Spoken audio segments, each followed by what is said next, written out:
It seems that Situation Room tapes have been leaked, and they expose President Trump being in some way related to the Epstein files. Now, we all know that President Trump's name has been within the Epstein files thousands and thousands of times. And he's stated, ignore the Epstein files, forget the Epstein files. He clearly doesn't want them come out, but some people believe that he's innocent, while others think that he's guilty and covering everything up. First of all, curious on what you guys think as we dive into this video. But I'm interested to see what's on these leaked tapes that took place in the Situation Room, and is it going to put our government in hot water? As we dive in, I'm drinking my morning coffee. Let me know what you're drinking, and thank you guys for supporting the channel by subscribing. Now let's dive into the story. Last week, we had a New York Times report of a White House freakout over the Epstein files that took place last summer. Vice President J.D. Vance, Chief of Staff Susie Wiles, everybody in between was in a series of Situation Room meetings, trying to figure out how to handle the crisis over their boss being in the Epstein files. Well, today, we've got new reporting from Axios that they are freaking out about the freakout report and just how that information was leaked. Quote, top White House officials believe New York Times reporters Maggie Haberman and Jonathan Swan obtained audio recordings of Situation Room meetings for their forthcoming book. How did these actually come out? If this is a Situation Room meeting, how is something that valuable, that protected, being leaked? It's got to be someone from the inside. Regime change on which the Epstein report is based. Congressman Ro Khanna is Democrat of California. He sponsored the Epstein Files Transparency Act as a member of the Oversight Committee, and he joins me now. Congressman, I want to ask you first about one of the bits of reporting in that piece that was about the fact that they had discovered that, contrary to repeated things that Donald Trump had said, that he was never on the plane. That was like a real go-to line of his, going all the way back to 2015. These people were on the plane, I was never on the plane. That in a January 2020 email, a federal prosecutor told a colleague Trump had actually flown on Epstein's private jet, far more than anyone knew. So many people believe that Trump was much more involved with Jeffrey Epstein, flying on the plane, being to the properties, engaging in the parties and all of that, while others think that he actually wasn't. And as of right now, it's still up to speculation, because although some things are in the files, nothing has been ruled truthful yet in a court of law. Flight records in the files showed at least 8 trips between 93 and 96, sometimes with his second wife, Marla Maples, sometimes with his children. In January 2024, Trump declared he had never been on the plane. Did you know that when you were sort of pushing for this transparency? No, I didn't. Even in Watergate, you didn't have the vice president sitting with the attorney general in the Situation Room saying we need to cover this up, that there are documents that could be incriminating for the president, that we have a real problem not releasing these files, and then contemplating what they can do to make sure that Donald Trump doesn't lose his base. And, you know, when Massey and I were doing this, we honestly didn't think it would have this kind of political ramifications. I mean, we understood the impact on survivors, but obviously they did, and they were in a panic mode, which neither Massey or I realized the extent of it. So what he's saying there is that he was doing this to protect the survivors, the women that were abused. He wasn't trying to take down our government, but now it comes out that some in our government were actually involved in that abuse that went on to those women, to the survivors. So now it kind of goes hand in hand, and it was not his nor Massey's plan for it to go that way. One of the things that comes through in this reporting, again, this is not our reporting, this comes from Haberman and Swan at the Times. They have a book coming out that includes some of this, is that one of the things they're contemplating in those meetings is like how much, literally almost explicitly, how much should we cover up and how much should we disclose? Like the question on the table is, should we actually put this out? And one of the things that makes me think is, look, there are millions of documents that they are holding back, I think, through dubious legal arguments. And given the fact that we know that essentially from this reporting they were contemplating explicitly covering stuff up, it does make you really got to wonder about the stuff they're not disclosing. It's not only what they're covering up. Like, obviously they're redacting names to protect people that were the criminals, but they've let out thousands, millions of files, but there's so many more that have yet to go out. And honestly, you have to think, even if there's 100 files that are incriminating to some of our government, those 100 could be hidden and no one would know. And I believe that there are a lot that no one has seen yet. Absolutely. And we know what hasn't been disclosed. How do we know? Because the survivors' lawyers have seen a lot of these files, and they've told us. And what is not being disclosed is the survivors' statements to FBI agents naming other men, naming other people who were part of the Epstein files, Epstein abuse.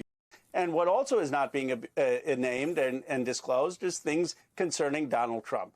And now we know that there was a concerted effort for months to deal with what needs to be hidden, what should be disclosed, how to trick the American public. And I'm really looking forward to this book coming out because I think it's going to expose everything to the American public. The big picture here is there was a big meeting in the Situation Room where Trump and his advisors were talking about the Epstein files and what should they share with the American people and what should be hidden. Things that are being hidden are things that are going to be incriminating to our government or to our society. And it's crazy to me to believe that this conversation, this corrupt conversation could go on to hide things from us to protect other people. Because in my opinion, anyone that was engaged in the Epstein files, whether you're an average Joe in the street, which there were no average Joes in the street, or the most important person in all of the United States, or I should say in all of the world, everyone should have to deal with the consequences for their crimes. And no one should be able to determine what gets shared and what gets hidden and who to protect. I think it's very crooked, and I would love nothing more than to be able to hear that conversation in the Situation Room. On that point, CNN had a piece about Epstein fire survivors pushing Comer to investigate potential leads from the DOJ's files in private meetings, and that in a private meeting last week, a group of survivors of Jeffrey Epstein's abuse and family members of the late Virginia Giuffre pointed Comer to allegations from the Justice Department's Epstein files to further investigate. They brought documents from the released files to argue there are allegations against powerful men the Justice Department could pursue. Do you know anything about that? Well, they know that there are, of course, people like Les Wexner, Leon Black, who have had enormous allegations. And these survivors are seeing these people not be investigated, not be prosecuted. Chris, there hasn't been a single investigation or prosecution of all the files that have been released, and other countries are doing it. And Todd Blanche needs to be asked when he comes for Senate confirmation, will you commit to releasing the remaining files? And will you commit to actually investigating some of the people in these files? Will you at least sit down with the survivors? They are refusing to meet with the survivors' lawyers. For a party that talks about standing up for victims and victims' rights, they certainly don't want to meet these victims. We talked early in the program about the deal, so-called. I'm putting in quotation marks because Lord knows what it is. You had a post saying that the ceasefire agreement was essentially welcome and that the war was a costly lesson. What do you think is the message that Democrats should be, or what do you want to say about this? Because it seems to me that you can't applaud anything Trump does too loudly because he might just change his mind the next day, or the entire thing might fall apart and be a bill of goods. So, you got to be pretty careful. At the same time, I understand you don't want the war to continue. How do you thread that needle? I think we say it's good that the war has ended, that we are glad that the Strait of Hormuz is open, but that diplomacy is the answer. Congressman, we have a little delay here. It's not open. I just want to be clear on this. It will be good if it opens. But just to be clear about where things stand right now, the IRGC today said it's not open, and they will tell us when it is. I stand corrected, Chris.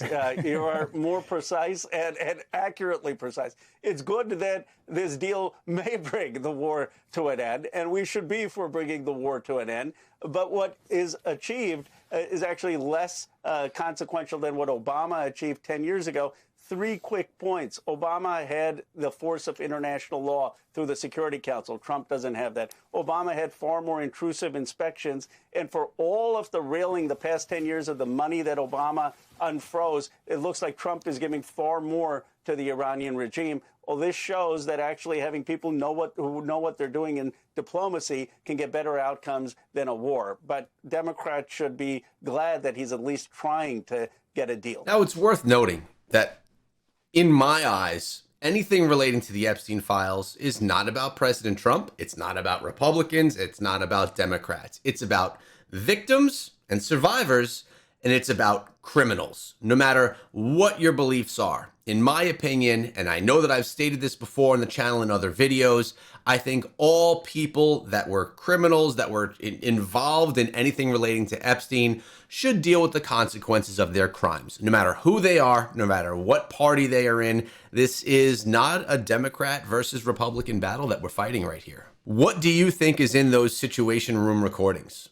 Is it enough to completely take down our government? Let me know down below. And if you want to dive deeper into these stories, check out this video. I'll see you guys over there.